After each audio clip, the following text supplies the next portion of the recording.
You don't have to have a huge lifted vehicle to go do all these trails and go explore and enjoy the beautiful country that we live in. You just gotta have the desire to go out there and check it out. That's really the number one takeaway from anything that I've said today. Jordan Van Kelster. Currently, I'm 27 years old.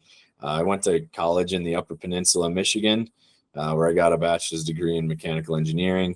And I wanted to move out west. So I applied to a bunch of different jobs out in the different states out west. And I accepted a job offer here in Utah. And I couldn't be happier. The place out here is just absolutely amazing. The landscape, the opportunities that I have, the adventures, it's just an unreal experience here. I started off with my Jeep Grand Cherokee when I first moved out here, and that lasted about a day. I finished unpacking my apartment and put all my furniture and whatnot in there.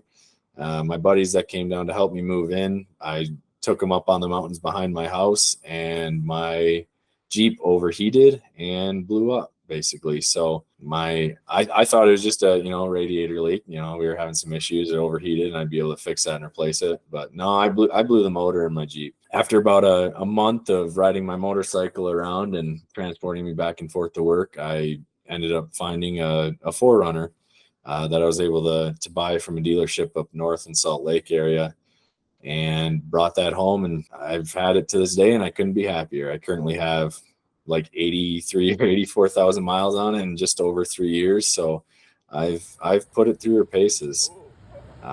Started off completely stock, had it completely stock for 8 months, 8 months. And after a bunch of the adventures that I've been on throughout the years, upgrades just have come left and right, and it's been more versatile for the applications that I have for the adventures that I want to do. So it's basically a dream purchase for me, and I've been able to use it for 3 years now, and I've done some crazy things. I've been to some crazy places, and Tyler and I are going to get into that here in a little bit. So I'm very excited. Yeah, I bought my F-150 when I was working at Ford, and it was brand new, like straight off the lot. And I feel like I put I don't know, it was like 60,000 miles on it in the first 2 years because we were driving everywhere and beating the crap out of that thing. I know within the first month of owning that thing, I was driving it through the UP to the tip of the Keweenaw, and trees were rubbing on it. And all my buddies were just like, oh my God, brand new truck, this thing is getting scratched. And I'm sitting there cringing, white knuckling on the steering wheel, just thinking, it's meant to be abused. It's a tool. It's meant to be beat up. Like, just drive it, just drive it, just drive it. And yeah, I've had so much fun with that. So I'm excited to dive into, the vehicle abuse with my truck versus your 4Runner, because that's gonna be a fun time. I actually have to agree with you on that. I've done some gnarly stuff over the years where I've gotten quite a few scratches in the vehicle, especially just this last year where we went to Oregon for 10 days and got some scratches in the vehicle that really pains me to look at now. But like you said, it is a tool. It is doing the job that I bought it for. Started off, brand new 2021 vehicle, I got 126 miles on it from when it was delivered. And she's been put through her paces. I love that. I hate when people buy these trucks with this intent to use it as a tool and they just baby it. They won't haul anything in it. It just drives me wild. It's a pavement princess, a show truck. Yeah, it's like it's all the people down south that buy trucks just to drive around the city in. So if we take a step back, I mean, how did you grow up? Like, what led into wanting to actually move out to Utah? Because it sounds like you graduated college and you knew you wanted to be out west, but what was it about college or your upbringing that made you want to end up in Utah? I think more of it was the side of skiing than off-roading, to be honest, or snowboarding. So the Upper Peninsula, they have Mount Bohemia, which is a great place for skiing and snowboarding. Amazing snow up there from the lake effect. So when I moved out or was looking for places to move, I wanted to find places that had ski resorts that were, really cool, great snow, stuff like that. But I also did a lot of hiking. I've done so much hiking since I was even a kid. I did Isle Royale, Pictured Rocks, backpacking trips, stuff like that. So I also wanted to find a place that had really cool hiking. The off-roading side of things wasn't really in my huge wheelhouse until I moved out to Utah. I've done, I did a bunch of off-roading, but not as much in college and when I was younger until I moved out to Utah.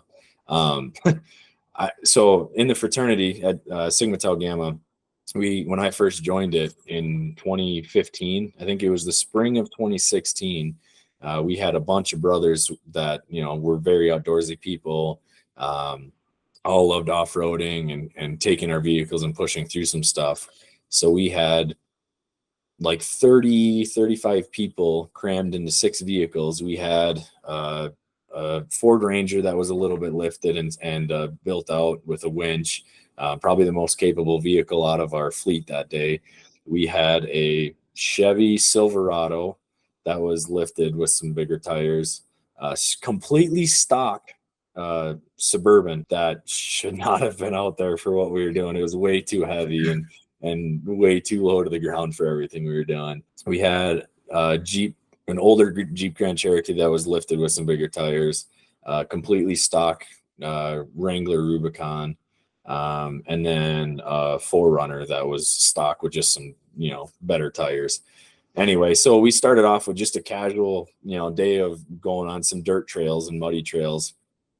Started out at like 1 p.m. And then throughout the day, it just kept getting worse and worse. But we ended up getting into snow, and we had one vehicle, the Chevy Silverado, or sorry, before that, we had the Suburban that got stuck off the trail on the side of the trail and completely framed out. We couldn't pull it through, couldn't winch it out. We just had to abandon it there, and we didn't want to abandon it. Obviously, that's someone's personal vehicle that we would have to come back and get in a week or two. And then later on down the trail, we had the Silverado break through the ice on the trail and blocked the other 3 vehicles, and the Ranger was in the front of it. So the Ranger tried getting it out. We couldn't get it out, couldn't winch it out, couldn't pull it out, nothing. So we had 25 people that were walking through the forest at 8 o'clock, 9 o'clock, 10 o'clock at night. The Ranger, it had to winch through a bunch of mud holes, snow holes, deep snow. We ended up doing a creek crossing that was like 4 feet tall that water ended up coming into the cab of the truck. Just an absolute mess. Just a mess. It was a long night. We didn't get home until like 1 or 2 in the morning the next day. But that is by far my favorite memory of off-roading, and it got me into it a little bit more. As much as it sucked, it was a great time, and it led me to more of the challenging things that I've done to this day. You learn your lessons from that, and you just go from there. So that helped me with a bunch of the snow wheeling and off-roading that I've done here in Utah. And moved out here, did some more wheeling, and just got into it. So I gotta shed a little context on this story. I was not there, but I've heard it from many perspectives, and I was in the same fraternity as Jordan is. There was a bunch of brothers from the fraternity. Okay, this was at the end of spring, so the snow was melting, right? Yep. We get a ton of snow up there. All the snow's melting. They say, "Oh, it's a beautiful day out. There's still snow in the woods, but let's go off-roading. We're itching to go off-roading."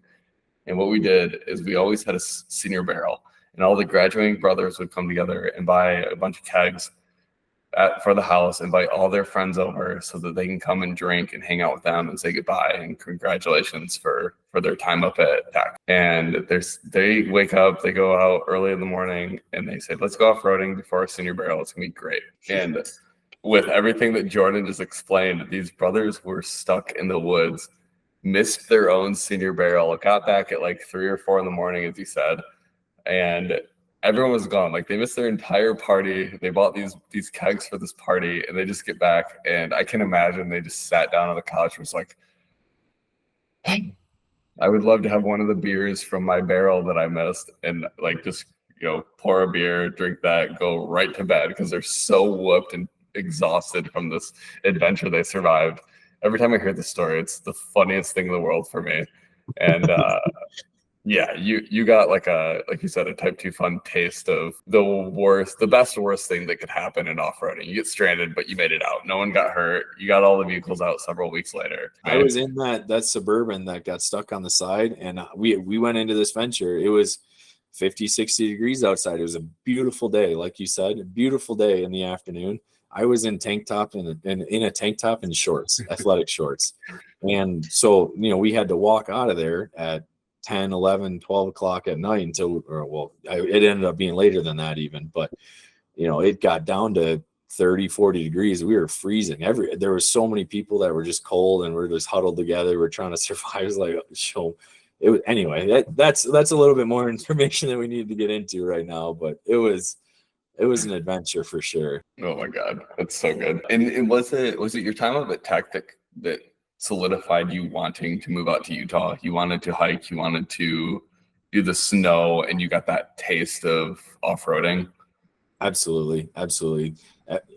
Almost everything I did up at Tech, the outdoorsy things, led me to choose Utah because I've never been to Utah, but I read so much and I've seen videos of everything that people have done out there, between the national parks that are here, the ski resorts that are here, and then some of the off-roading that I've seen. Like in Moab, you got your famous off-road trails.